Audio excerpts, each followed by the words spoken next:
yensama yetiefo akwaba na yenhye kasebo no ase yenhye kasebo no ase a ene awia yi wo bra yesi nkonwa na yede agemensam prem to bra kasebo no eso mo no ana yebo mumu amane na wo bra yankom bebre no amane bo no nyina no ene se ababa wa bia edia yensaka eye mesuna adiza wonyem besa bosome enwotwe aka akrabi na wawo na woni ne kunu etebanda eno no eye krobi a ewo krachi intwomu mense no emu ewo woti mantam na akasakasa bi etimi asi wo montam a abrantia no enhu akwada wa hye funu mobo ana wanhuru wo ba pemfo mobo watwesi kan asini so a watwitwa ne ye part se enya samketua na ebusuan ho pictures any videos no a yede ba bekere wo ewo Facebook no so no a enya de se wo hwe be ye ana wi wani so a entimi enye na ayawe ho sem ye papa me no wo kasai adekropotia enam so amentime ho ase no esi ye ewa wanfo yi ntamu a wo bema ne din edi Ibrahim Anas wanya botre na wotwe sekan wo ba pemfo wanya bosome enwotwe wotwitwa ano de me no kasai agese kwa homa so na yani amane bofo kokodi ho enkomo wo ba ye Facebook no so a ene wo ba pemfo na kyerese na furu boso a woda ayaya ewo ye Facebook no eso no eye DLFM 106.9 wo behwe awudisemu a abrantia ne din edi Ibrahim Anas wadi na kyerese enye asam ketu akura na eno no ana omu kyerem se wo makwakobo aposifo amane ama abrantia no aposifo wonom ewo wotimantam ensa etimi aso ne pechi a wo mo ehwese emra no ebetimi edino na wapani ne din ede John mpoi bi enteleye wono ano ye assembly member ewo Donwiaso West electoral area wade atudwa echiremu ese assembly si ye no ababato nanim na ono ne nam nsa so a wo bonsam trofo amane a ama me ne wo ekasai aya awehosempa sada so ana physician assistant mechire doctor ni a wo hwe awuraba ne din ede mesuna adiza no wade atudwa echirem sese nyame adom akwada no wo hye fromo no bibia entime anya no na embo maamene de ni prana no oden nanso wo mguso a wonum ehwese bibia nso ebetime akọ enkane physician assistant a wono wode sanchirem we emansam trofo no ne din ede Godfred Achupodo ana wode atudwa na wo chirem sese no nyame adom maamene wo to piti yebeka se oko unconscious nanso nyame adom a watimi asode nanso ne nyina mo ni prana na no oden ti wo mo ehwese bibia betime akọ enkane na mami watimi aba na wabetra se na wono so wahwedafu na wahwenema na aposifo nso chirem se beebi a emrahye bia no ombetwe na etimi edi abrantie no a eno so emu nsam eno no asem wentina nke ebu ehomoden se yene yamane bonia wogire mu ewo woti manta mo Kingsley Mamore ebede ho nkomo efrese wono anedi sansam no chi a wode mu echire mu de akwachire panso ebetimi abrayan yabu ehomoden ebrepam yesaka no a yede no ebeba na ebusa se abrantie no ne tebia ni dimina eni nanim say na sitie wo bra aposifo eche no no na wo ba ye Facebook no so a picture no eda so a ewuraba no na furu no bosoro nanso ye de sekan ebie no a kire se enye asam ketua ye di akire bibia nso na se sekan ya mane boni no a ye de emu enkyeremu ebesum Ghanafo ye to akase bo no so ani ye bodi awuramu ewo atoye mantam nim na honom mehye badwane ogiramu edema esikado keten constituency do eye honambo jogati papai abono homoden edemo akoma adehia eye premise fuel a ejakoto mu ewo nyensia eno no ewo esikado no odemo akoma adehia wonom ho ekeka adwamu no na mra atoye ncham kese atisa esi potem honom no na wanambo jogati na watu kwan ni sentine na onim de esi yakura na wono bedu ya pe no se dabi satoye ncham se esi wonachi a ontumi momoden entena fie enye hwedi ema ne manfo ehu nka adwam sa ne sentino abomoden abonan akwale sabia hodo a wono mo ka adwam deda ho ne nyina kwa akwasra wonom na odika kopie mu ewo eye kolebu no koye no okoye reconstructive eye plastic and burn center eno kolebu eye teaching hospital honom okona na doctor foko kasa ye bisa wonom asa ala fo mo da honom no wonom ho te sai nanso doctor fo ne kiremu a ayala fo no ho ye pa omugusu a kyese wonom ejara ha bibia edadin edema wonom na MP me no kopie honom no se de bisa ayala fo no ho aka ete sa de a ontumi enye nani kyese onhwe omo han ne senti no aboa wansana se wanya hwe krampo no oposa ne nsem obomodin edonate ye 50,000 Ghana cedis no de koska da dem a 500 million na MP de ma mo se sika we no ayarefo ne nje na ka hodo aba no omo fancy enti bi afin so onya wonom obekọ so de nani agi nsem na ti kopem se ayarefo no omu nya no pa se wonom nya afin mansini mu a obetimi aboa kopem se onu nyina ho beto wonom ansa na onu wankasa no watwumi etwene ho e de afrisa sensem no mu na tiefo beka ya eye mebo sem no ne da to so du nwotwe na yade betu manim so okopie mu ewe enyirensi a eno no wa eye secondly takrade importem ono no atoye nchem kese asi egwo mra wonom amokọ epo ebo amoden ekoto premise fuel amokọ kogu eye mu kanu mu na mra amokọ no na ebi nso so eye otese ne sapano na wotro ene sanam no de ahugya so a na nya sameketo akwa na ba Facebook no so a DLFM 106.9 video no eda so a emra ona bu kokọ pie mu ewo emiamia hodo a atoye nchem ne siye no omde alafo no kogu hono mo no hono mo na okasa che se oba Facebook no so a ubetime nya video ni bi no wahwe ede ama wo modern na Facebook no so DLFM 106.9 bebu wani akwa ma na hu nsima hodo a ye kan nyina ehu video a eda Facebook na so no edi ho adanse na fama ya na bo kwae no na ye de tu manim sen ensem we nyina yade a na asese apofofo omokopo omoko akoto eye premise for omode kokogwo mu kanu mu na mra omoko no na obi ho na mo ne se obi nso na to pan no na ekwaja kokoto eye premise for ne mu a ekofa sankwanhye we nyina de badge se ne abofra ba kwa wanya mfie ne dunu me 15 years ofrimo ba ko nso no so ne wanya mfihya enso no so frimo a ekoya ya ho sempa na akopie mu ewe enyirensia openi a ono no kwa oye ohene popoa da eye enyirensia kuro na no na eye doku agema to so miensa na bo amane we nyina ekiremu a anu eye numre no nan awasa da no na sankwanhye we si ya emra na omomo eye fishama no mokokoto eye premise for no ekogu omukanu mu na ekofa enam so mesa ato yenchem we nyina ekokosi ye na mla jogate ekopie mu awasa bia one ayalefo no edi nkomo na finso ne eye doctors rekasa no emu enchiremu enie sika kasidi no global eti demand ase na so ye demand ase na ye to sa afre da ye we ni anu na companies pia wa ya fu asa we si yo kasa eja sana eja oyaza on ye eja shi wa sika spend it yes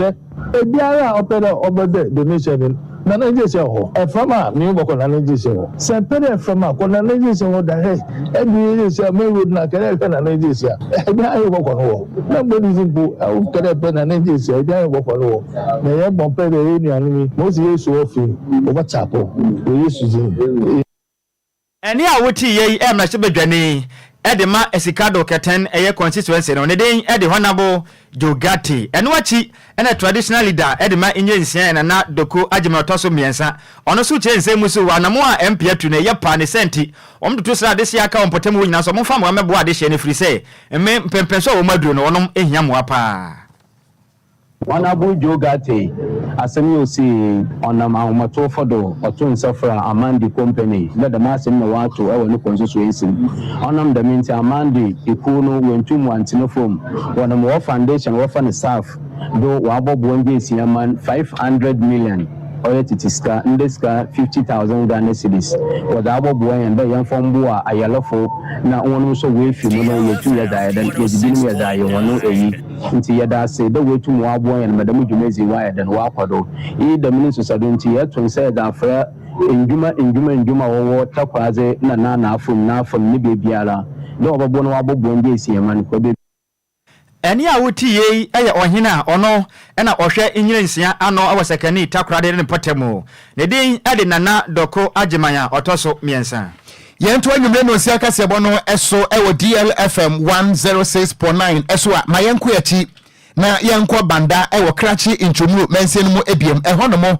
ana Nhyiraba ne din ede mesona adiza a wanyam abosome ebesa nwotwe ne kunu ede abufuwa tesekan asini so a watutwa ne pasa yenkonkodi mu nkomo yamani boni a woye nsem twoni e wo ho eye Kingsley Mamori Ken madwai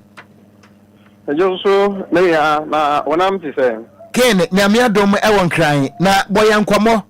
ede nkomo yi anefiri eye krachi nchumuru eba yi ye free krachi nchumuru eba yi di ma woni wetie fonus be ma dia ne dingi Ibrahim announce ene osori ya kache eye ne hun kan for eye madam eye Mitsuna Adiza se omo enkwa efom onim se oti mantama afaje de kwadwuma no e so se ni office edwuma no na omo ni pon inu ekodru enra mu a obi ni eba ye na amanibo a ababetu dwa no ekire ma owura yi etwensi kan ewo no ankasa ne yire a wada ne ntia wanfa eye yefu be ye busum ensom se de odikan editu dwa no etita eye mami se dia na nkosi edi enam to table so odwa ne geng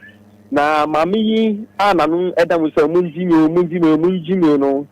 Piafono, one more omni a year Okunu Edobano and a American 10 baby film and Sanka man anka Okunu a year adding in Yakapa. Akaban San Urano, a who ekana emani Johnny Eto a Romu. Yet Paja a year my mean Tentama a bit fumo our banda. A year has sent a honoma, you didn't a message for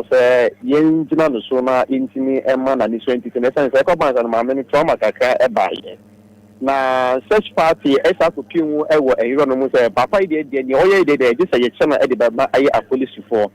yankupon other roma owura eye Ibrahim anasa eye search party for no nsa etimi ekana yidina abamama eye banda eye a police for 100 die o sha police for akachi ye say yankupon eye edum bra ye ni eye siya di na okwa case no e de tu dwa no echina de hwe a abandoned a local primo. I was a crutchy a year, the magistrate court. Nako Kujina a year at Dakamo. As I said, Brana or more as a mono or more Emman, abandoned Etron and Minister. But my memory said trauma of Fomaka, the my memory and idea and so dear. Ordinary then a bien unknown, and the Ominion City a year, Mamino and Babe money that is 100 the Itron and Elsama. Someone young couple duma police was another or make friends with Coca. And you know, at the couple people I was in the now many are all share a pictures now. Ye obey a bloom say a biama, a brand and a Wayana dress a Sibu, or Rancasa, a what theatre bay, a wonderful more fan copper say they are all your mamino operation. Because we just said they are no fool, no, say any Sebusum and so on here. Yagan says a dumo 8 minutes from Umpono or more money ye. Mami dawa na funo. I'm say brana all this can see the full so na mami ya na just operate say eya abofra no. Enche ko ban sa no osiniti ase e na sika na eso na pampa mo. Enche o fa no esa say na pampa mo so no opaga na nsa e na sika no esa so eye na nsa ba ko mu so a o hwa akokoda na ayo na nu nyina otwatwa ye. Abrante nsu ye bisa eye onobo asamo ma eye over ne din eye John no echirema. Abrante enya dia omunnu so say bio or adwuniare but obi entini enkyere dikudia eba omunnu entama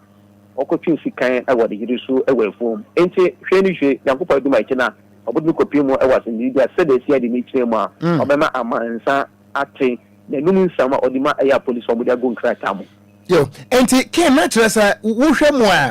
a papa no wan target ma me no ni tiri se wo twitwa ne tinembom wo targete afuro no nti maame no edi ni timom anaje se kan no se be ya wo be protect akwada na wo hye afunu manya sa nete sana timi na wo hwe mfonu na am stream le wo Facebook wo no sa maame no wo hwe because wo twa na afuro no be ye empamiansa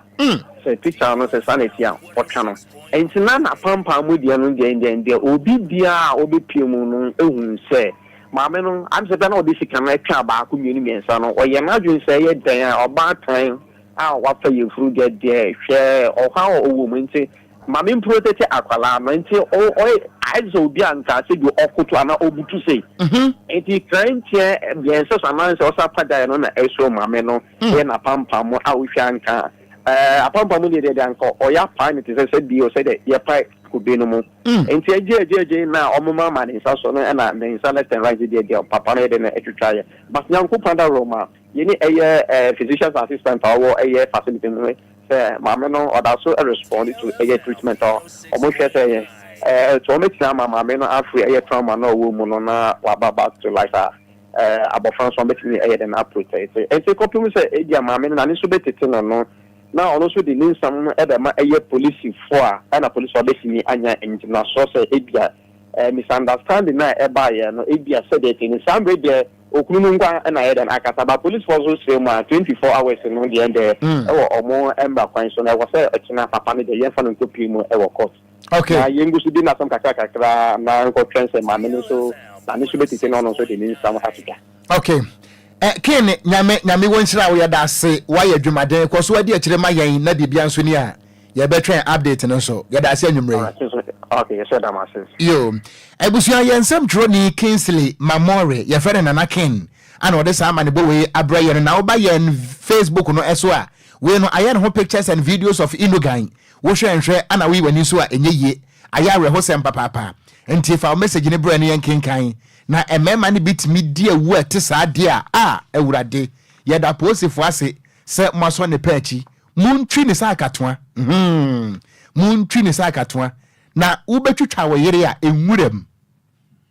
kyerese wo pe ba bia maame no Kwadwo onya jefo me ankasa asem we abom pisa kakra firi se opemfo oba wone ne te ene ne nyem a wenya je se abosom maako nson ne nwotwem a maame yenche bi oba ba wu bone ben pa na ode be ya wa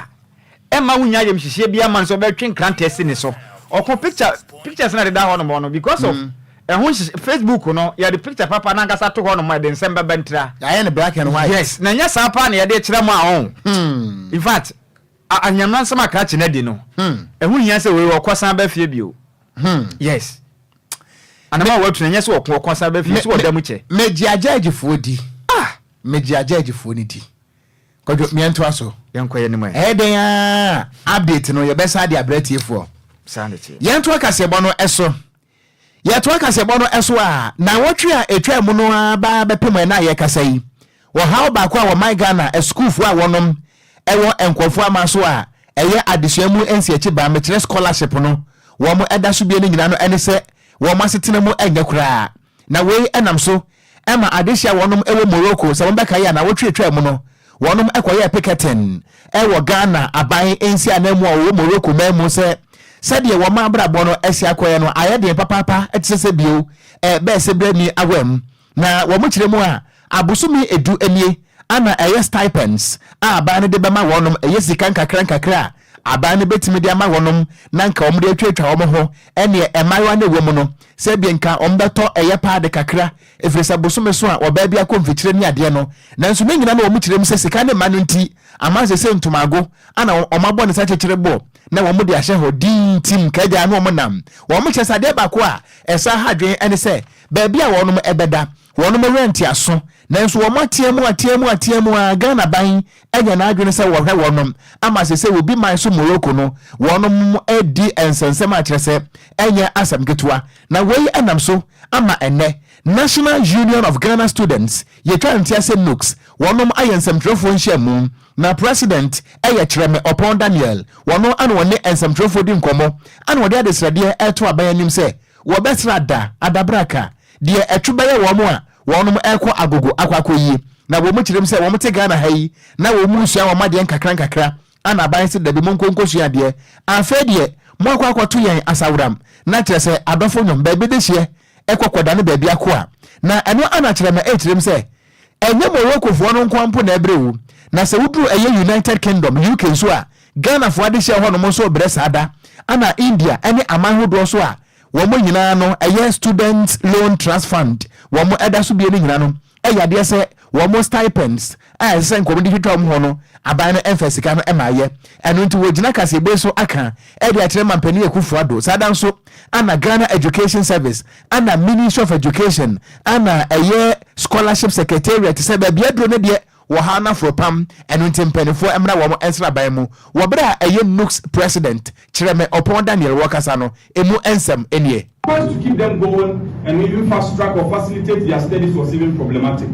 Today we sit as the National Union of Ghana Students and we say we are very worried, we are very perturbed by the current happening. But we are pretty much sure this listening government is going to take a quick step towards solving these particular challenges. Our students are suffering in Morocco. Our students are suffering in UK. Our students are suffering in India. Our students are suffering in Cuba. Most of our students on the student loan trust fund are also suffering. We need funds to facilitate education. Free Senior High School is churning out a lot of numbers who are in our tertiary institutions. The only way to keep them going, to get knowledge, to also develop our country is to give them proper funding to keep on going. The student loan trust fund is one key area that should be looked at. We are calling on government, we are calling on all agencies to come and rescue students in this country. We are calling on the Chief of Staff as she has taken practicable measures in solving this particular challenge within a short while. We are hopeful that a swift measures will be put in place to solve this particular campaign. Ghanaian students out there, especially in the diaspora, will be happy. Enti ani ayeti yei aye penipa wono ana esuanfo nkabum kubatan National Union of Ghana Students NUCS wada won mo se president aye Chrome Ocran Daniel wono anakasa yi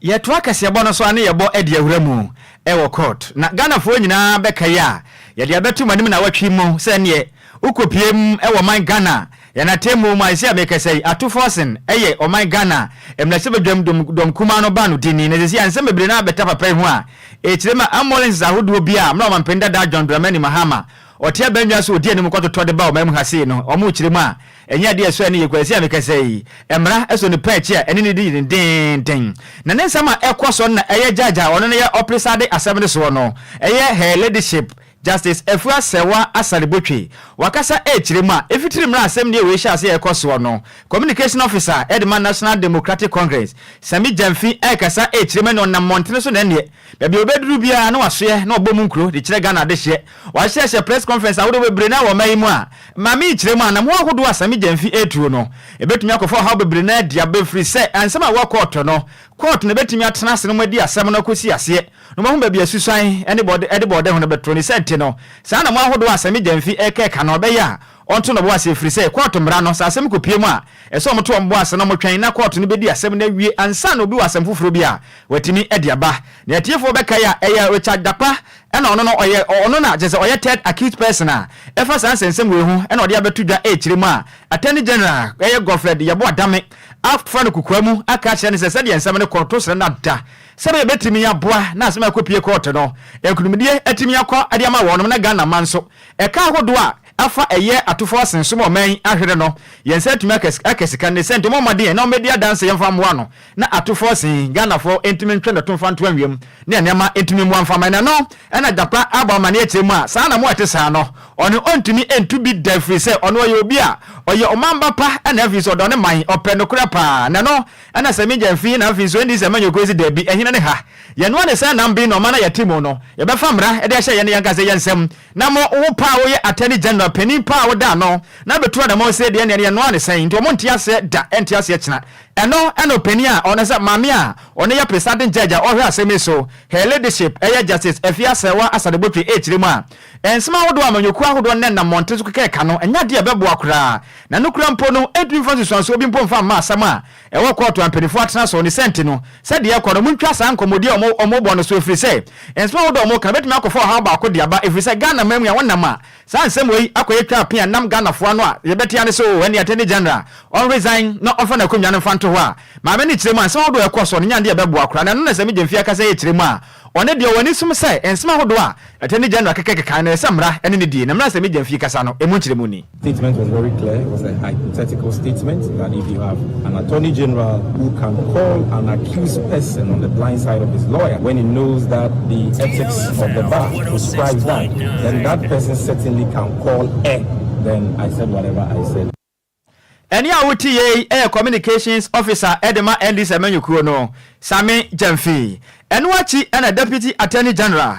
Fred Yabo onu so kiremu a asem na nya kopie mu court no de onu mu ntwaso na entwamu tena o mekoso adi asem na chi akopem se eyade ehia ma Ghana pa de o meta time sa atofo sen sa akopem se o medi na chi ama sika hodo a wahye no o mai ensatumi aka. I do not see any tension. We are prosecuting our case. We are defending their clients. That's how the legal system works. So far as we are doing our work in court, we continue to do it and nothing else.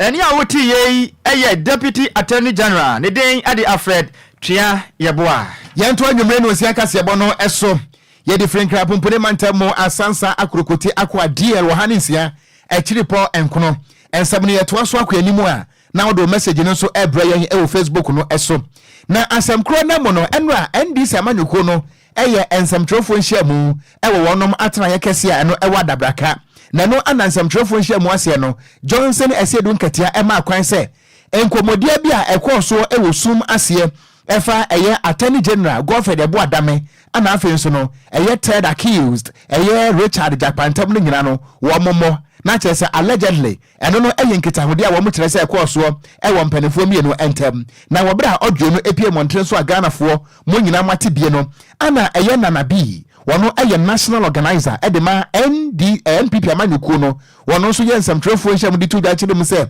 saa audio no a ababeto montre so a NDC fo eni abre ho no eye doctored na kyerɛ sɛ enye original na original one nankasa no enye no ana NDC fo no e de abetu da na emom no wo mpɛ ye propaganda nti ana wo mo ede sa edited ene doctored eye sa tape no ababeto emontre eso saa nsɛm ne pie ye no ana adakuru mrahye bedwani ne din ede Kwame Agboja Governs wono so ene nsɛmtwerɛfo di nkomo ana wo kyerɛm sɛ saa audio na abeto montre so no enye doctor bia na wapani Godfrey de Boadame a wono waya attorney general no se wokoso a etena se attorney general wo my Ghana atantrene no ebesi ne trase ese menkenso no ebebu careful pass mosquito coil eno nti wo ka de akere MPP fo se wo bra na wo moye campaign oh we have the men ye wo mrantie ye wo mabawa na se ne attorney general agun ho ani mu asesei na se mampani akufo ado entimi empam no na mpokura no wo pare ne entimi resign na akere se MPP for se wo mo ewo men na enya ne kure wo kirem se ebraso ese wo pani anidi ede Godfrey de Boadame se nani wu asem nko de a wo mfiri ni pem enka se wa resign efri se wa ma attorney general office no ate anua edi anua ana atafra anua enim guase ankasa ana wode abanti wonsi form honorable eye Kwame Agboja Governs ne nsem no emu kiremu nie. There are so many people in MPP who can occupy the position, a higher position of Attorney General, Minister of Justice. Godfrey Dami is the last person that should occupy that position. His lack of understanding of procurement, his lack of decorum, his lack of integrity is glaring. Isn't it, very shocking? The same Attorney General who is prosecuting somebody on a case like this which doesn't even exist actually authorized the payment of $2.5 million to Motor Angels on the motorway when there was no contract. Actually sat there when $2 million was paid for SkyTrain. Actually sat there when $11 million was paid for the Polugu. And this Attorney General doesn't find anything wrong with it. This is not politics. This is just an attempt to actually sanitize the judiciary, because if everything fails, the judiciary must be able to bring sanity in our environment.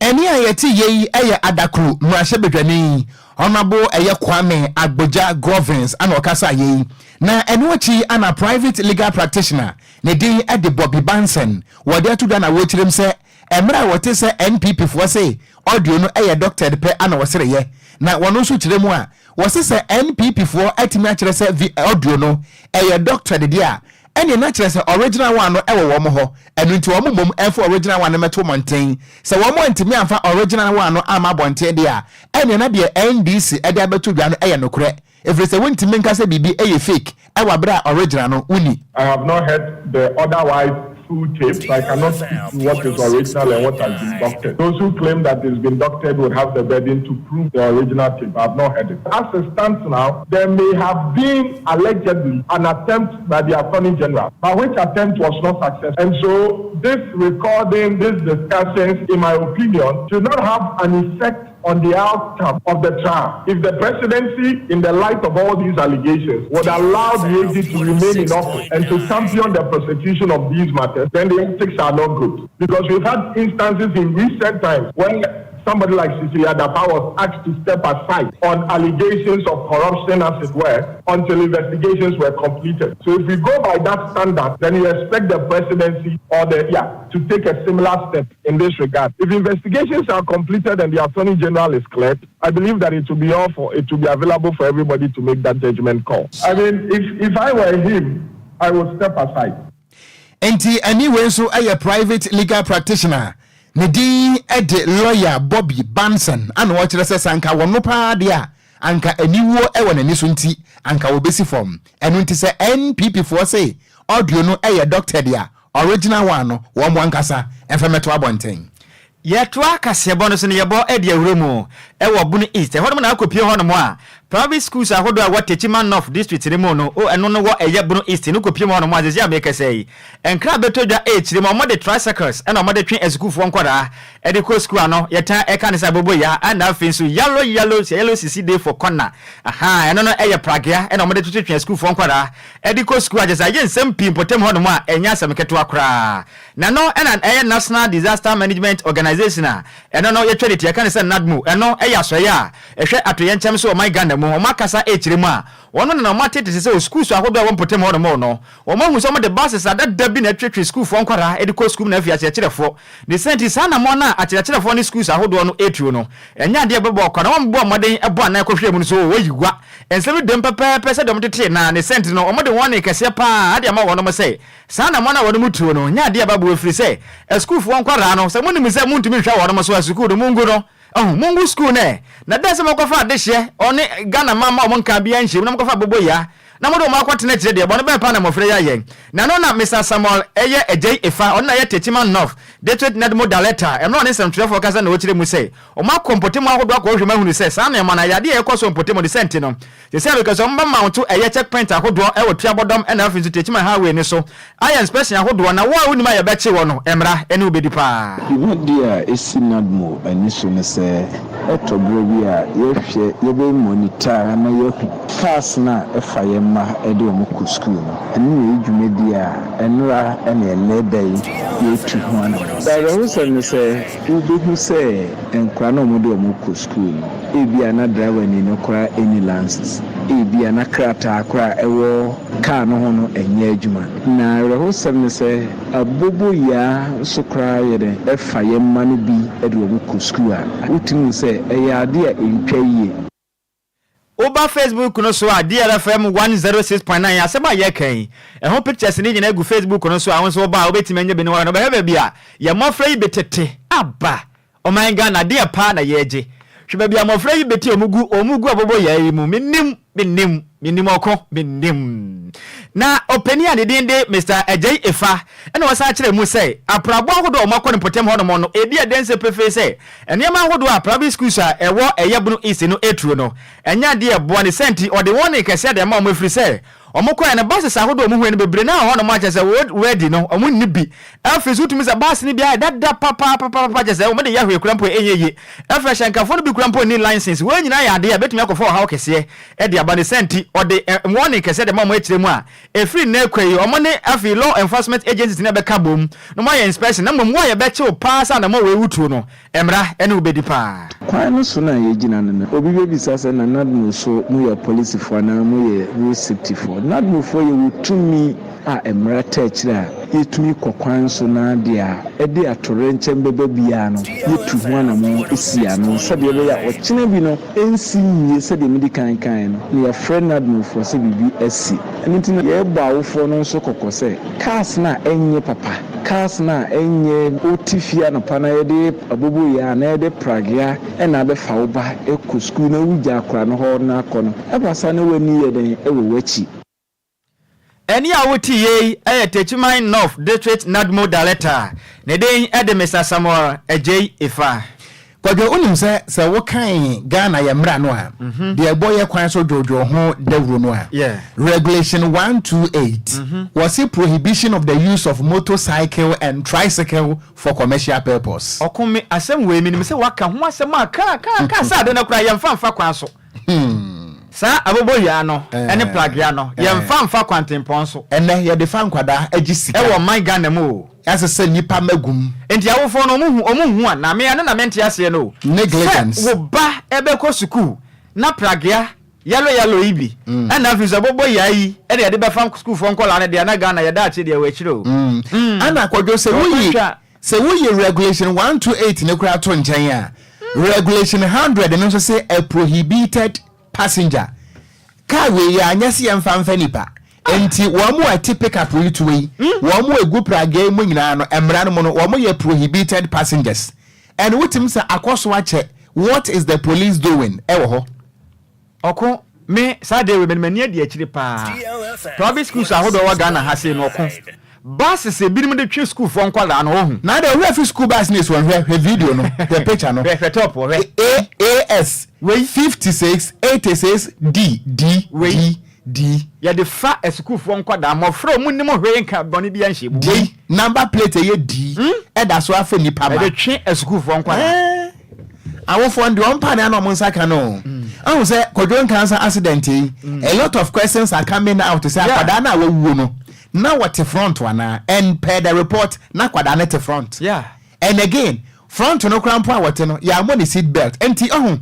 as it be no mo call say yem prosecute Kwadwo cancer no e kodu court wa all these things will come at play ye bebu sa papa no say wo ba no na what fa hin because at age 3 yem fa ye ni kwasa what na front se wunya 15 years agana mra ene kwasa wo tena car front but enkwada nketenkete enu abaku bitwa mu omanim ha yenim ha ye na dey ye ni tua maami a ono wo drive no akwada ketewa be 4 years etinanim anakwada no to kitest enum anaka na eko me kam tirim se sika no munya bi wi anam sa mo adwene ne nya dwuma we okokun akwada no ne ye de ho so bo akobo obi what was here enti ye ready ebesie ye de yakwa anim na Lambon Nepe Lydia and was say I am watching you live Edifie North Kaneshi was say this is very sad pa the police should try their best and deal with him Abranti na what you trying to hear no asem no wakan and Nasco fufuo was say whether NDC likes it or not after forcing to attend to court by force and was say ba omi atwa so Jojo and was say this is so sad na Abranti na what you trying to hear no aposifo enche no machi ni so emra no eni no eni and Kofi Parliament was say Africa must grow live from Aguna Bobikuma Yadase and a DJ Opai de Mokumase and was say NDC party are still alive and making was the NDC for no gusua de okuroma ba bia Ghana akwa dri as they say Ghana hu kira bese muda so ayo mate okay and what they about say very sad the laws have to deal with him Lydia wakan mienu ana Abdallah Yirinchi was say I am watching you live from Ekrupon Ekuapem ayana wachia osaberema otukwa medate amayen wate yada say ana what they about was say if the government can't afford to take care of the students again we beg them to kindly bring them back to their parents at least there will be food and shelter and okure Arafat Mubarak and was say mentiasie wotro no sadia e bayira mayo e ofia ha ate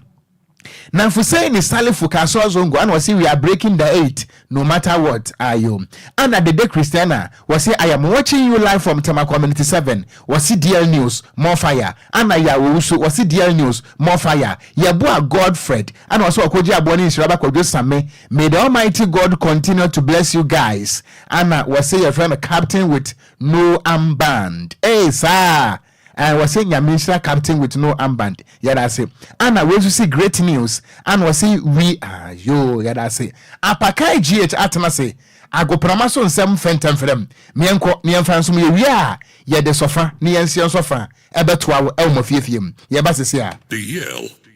News.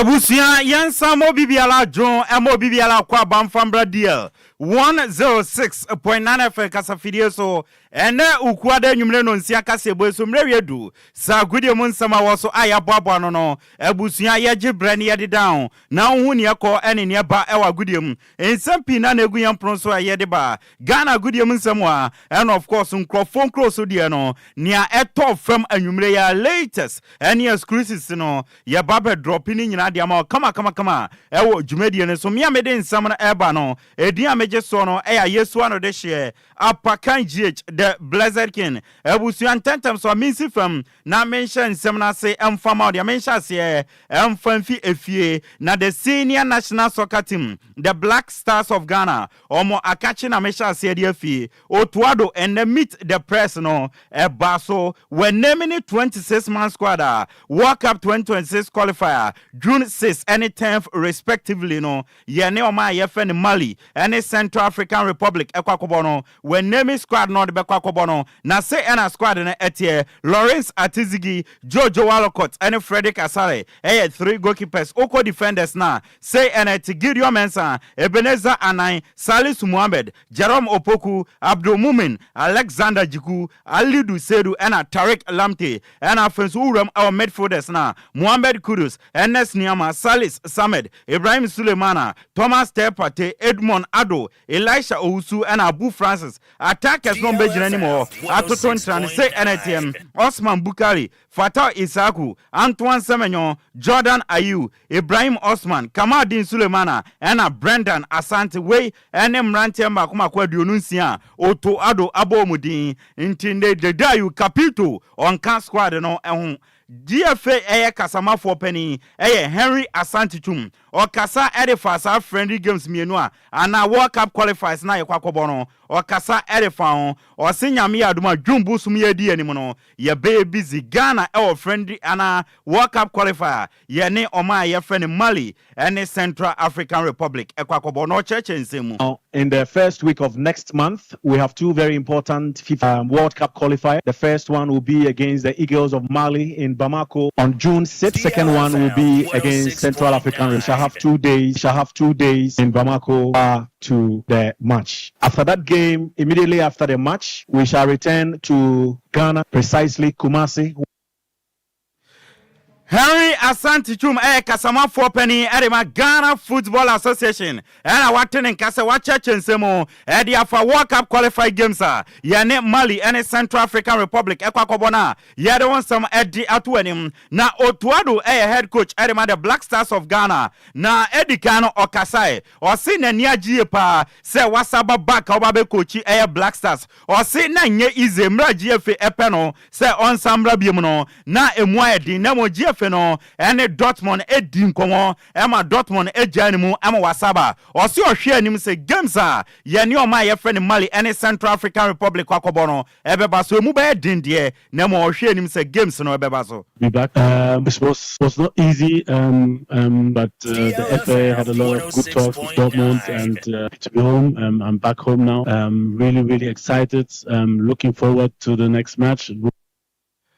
Otuado amanansoa ya twaso ebisanso Otuado Ghana football no sese ya we DNA ebinum se ya bo agrobo ebinum se ya bo we na wabo Blasters no bo ben na odi on babebo and o se Ghana football no standing for good football bia nim se Ghana no ya pe good football o se sa good football no on to me promise you bia so babe chi teams ahye mo back to back esanse obetuma hye o team mistake ba ko pe ebema na dwiregu ema opponent no asho na mom no adia ba ko betuma hye Ghana fo nyina bone se obebo good football. I think for me, Ghana football stands for good football. This is maybe I want to use the opportunity. It's difficult to promise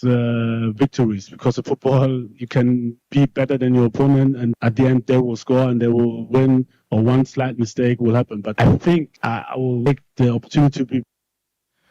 Otuado jina asam kese no mayembisa na yi ano. Deda you form will have or shisha goes war. Na den auto nsa e dia free players one free deda you. E no say I oni deda you edim komo a cheche nyama mu e dia che no nienti a one free no o say na nye izedie na mom no oni deda you edim komo a cheche ni nienti a sa kwalapwe one free no. Long or we have a lot of time to answer all these questions. I try as best as possible. So the first thing you asked about Andre. So I had a long talk with Andre, personal. I visited him and gave him the reasons why he's not in the squad at the moment. And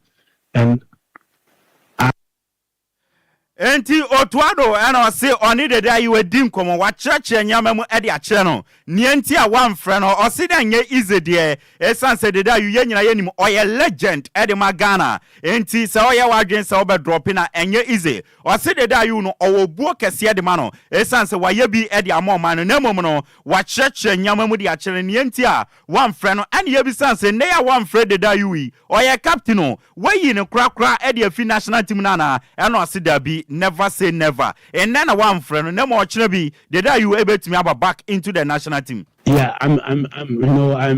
what I learned about listening. I think there was a question about from which coach I took some this. That. I would never say never, coach, never, because I don't know what will happen in the next season.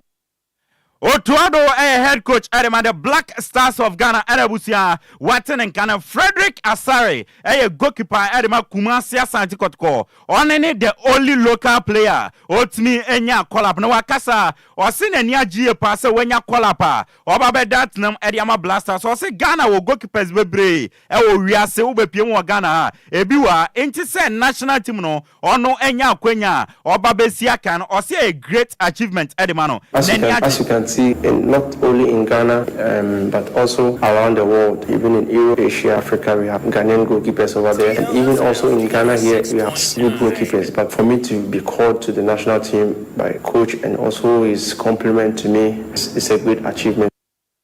Enti Frederick Asare goalkeeper Edema Asante Kotoko and I say a dream come true Edemano say when ya qualify okwakosia kan edi ama Blasters not one in Samsono and I order two ja ekasa edefa coach Otuado or say Otuado a top coach or a very calm or Brandon Wase and I friend so onu enya kwenya and then okwakoya adwuma as a coach no or say a great things Edemano obesua nyama bebre edi a free nchen. Okay, for me, Otuado is one of the top coaches. Very calm, very humble. So always stick to his plan. I think working with him is a great thing for me. I've learned a lot. He's a ball playing coach who always likes to play from the back with a goalkeeper. So having him as your coach gives you that confidence. Even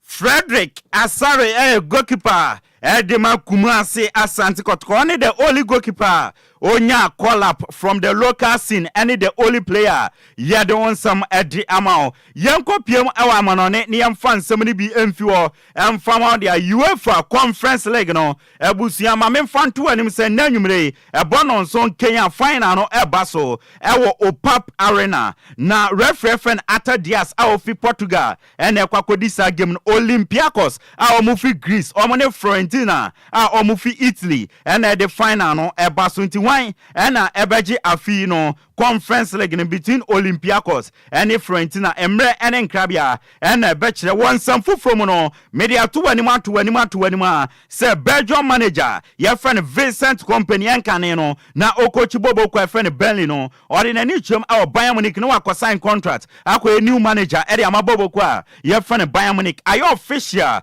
Vincent Company assign new contract as a manager Eddie Bayern Munich until June 2027 a 3-year contract and I was sign in the Vincent Company and a new coach Edema Bobo kwa your friend Bayern Munich after so sign contract no and also share him so be challenge Ajim crew ahodo Eddie Amatima your friend FC Bayern Munich you don't want some Eddie atuanim Carlo Ancelotti a manager Eddie Matima your friend Real Madrid or same for kika said next season obeja Real Madrid team no wako or see oni baby ako or pese or retire as a coach our team your friend Real Madrid akache Kylian Mbappe Lotin a French attacker na osina kan Edema team your friend Paris Saint-Germain na so ne contract na bewe or say on sign ibiem na wakasa or say in the coming days no or best sign contract Edema ni new club na yeye nhwehwemu no or ko sign Edema team your friend Real Madrid na Kylian Mbappe esia kan Edema ma ye don some Edema ni agina so Edia gudiemu nsama ye bobo no de bro ndanwumre no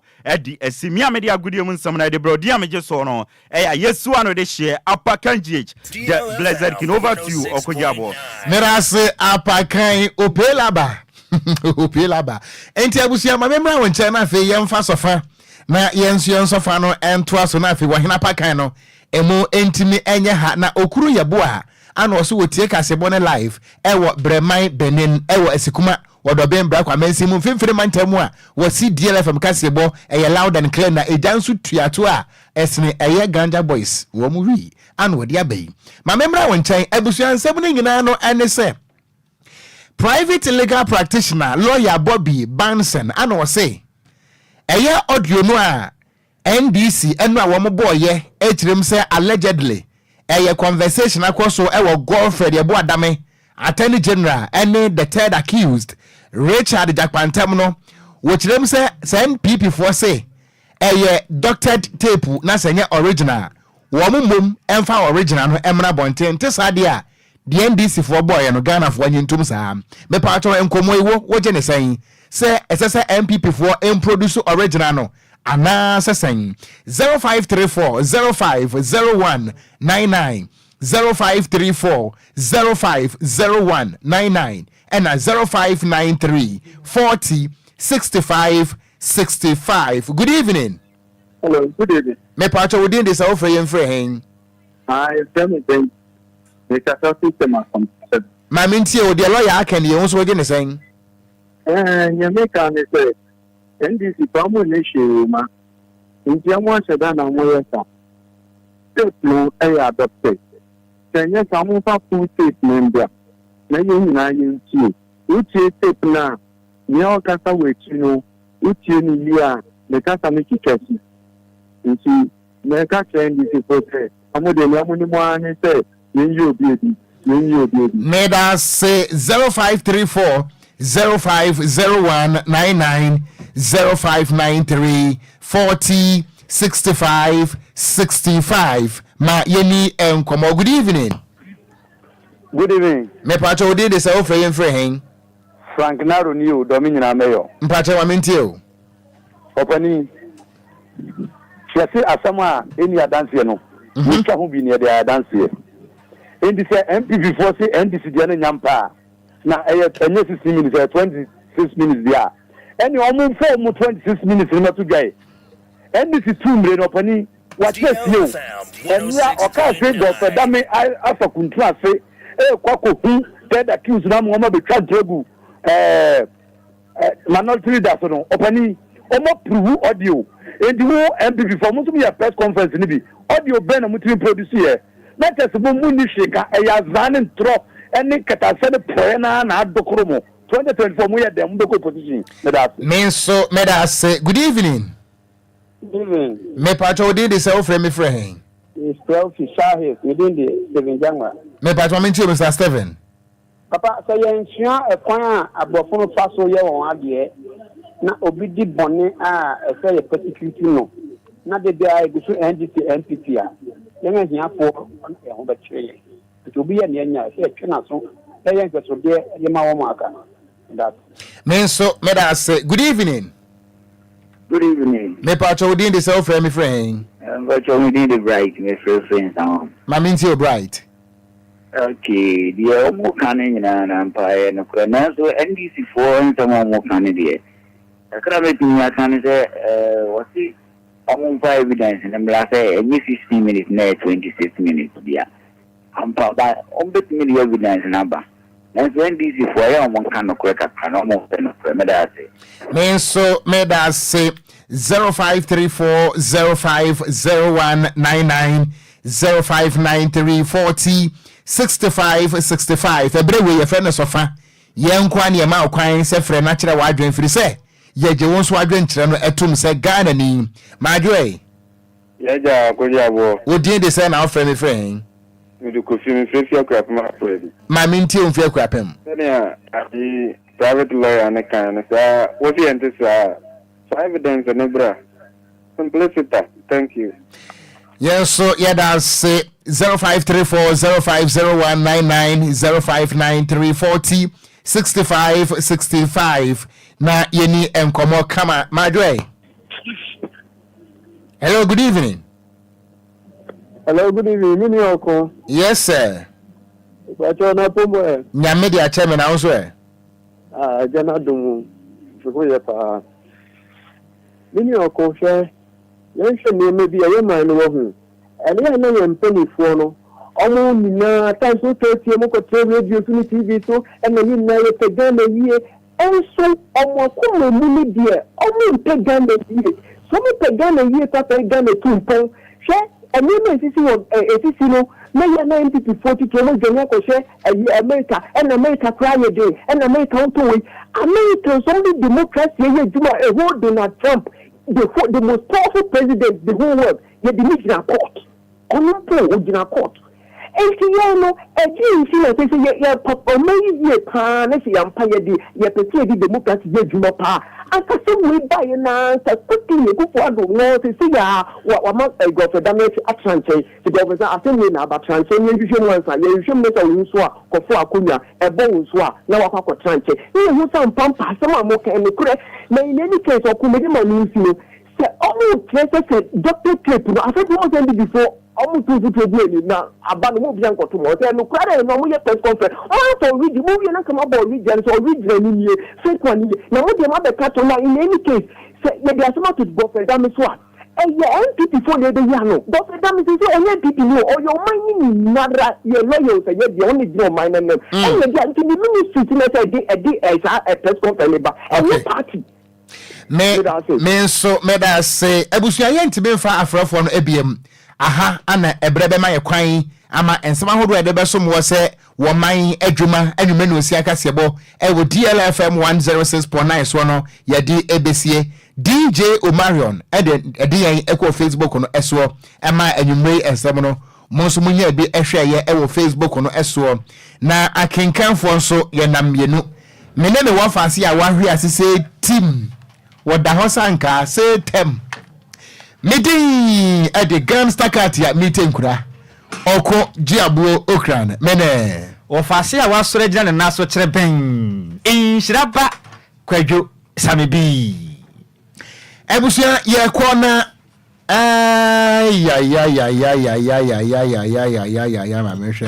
mameshe awu ewurade apakan yakwaba meje so do dia be share nsem ye dia say madam na ese memfamre okwan ni say once say UEFA Champions League no aha final no e ba so nyame adoma memreda na Germany team Borussia Dortmund and Spain team Real Madrid na ebo na 60s Palace restaurant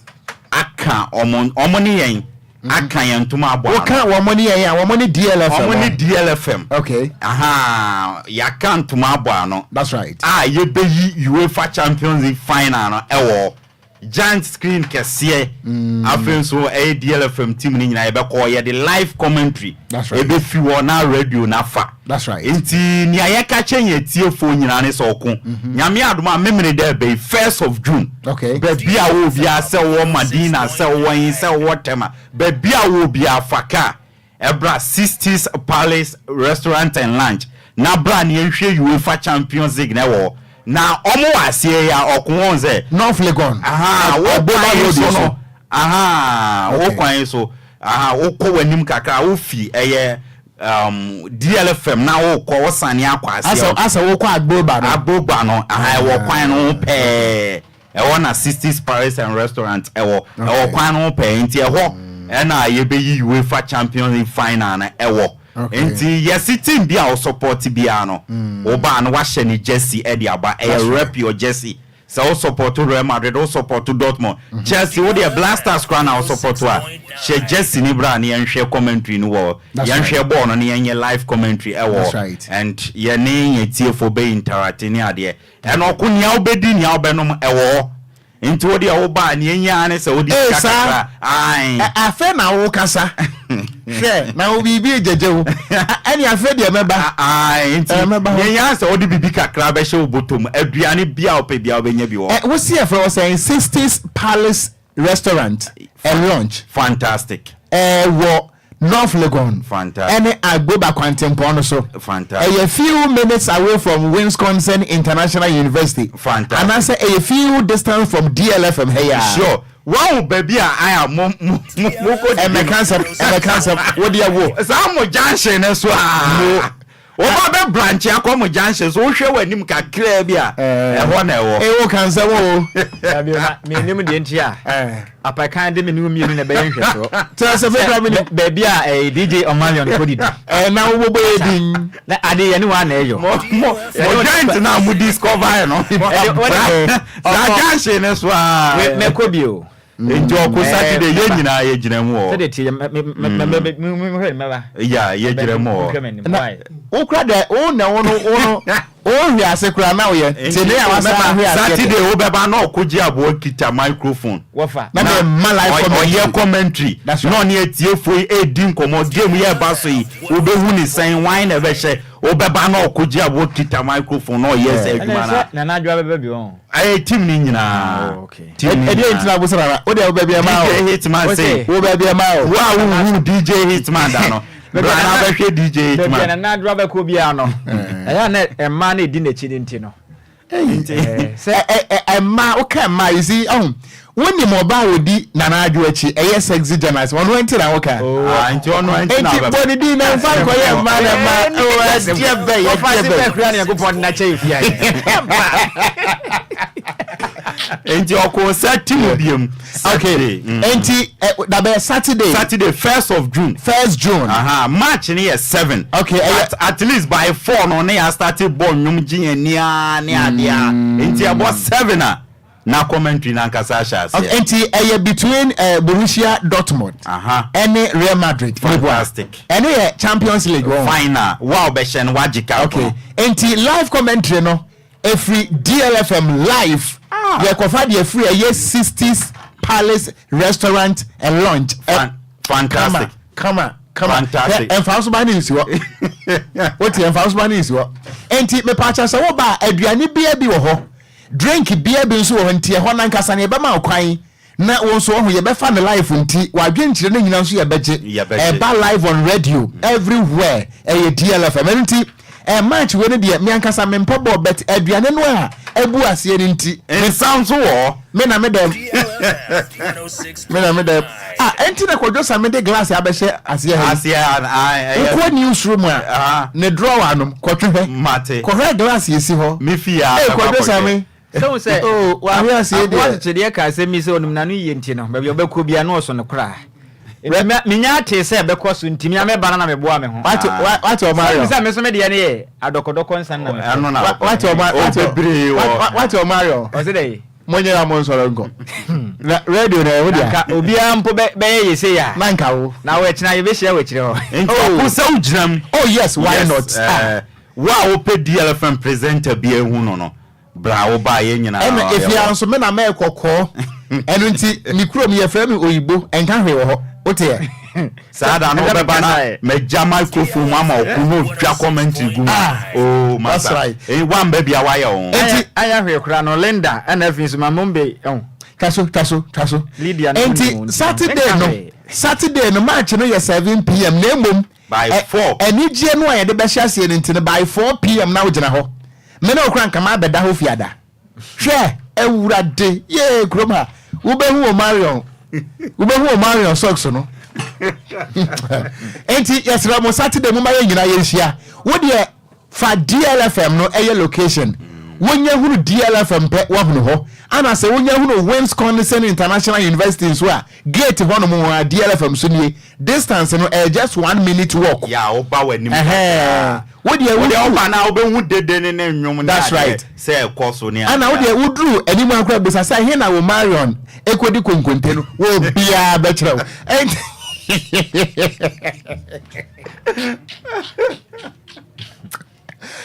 ebusia ye ko wosofo wa hwe ase boni edini de say ba bo sa bo Nhyiraba that's right Kwadwo Sammy B DL News.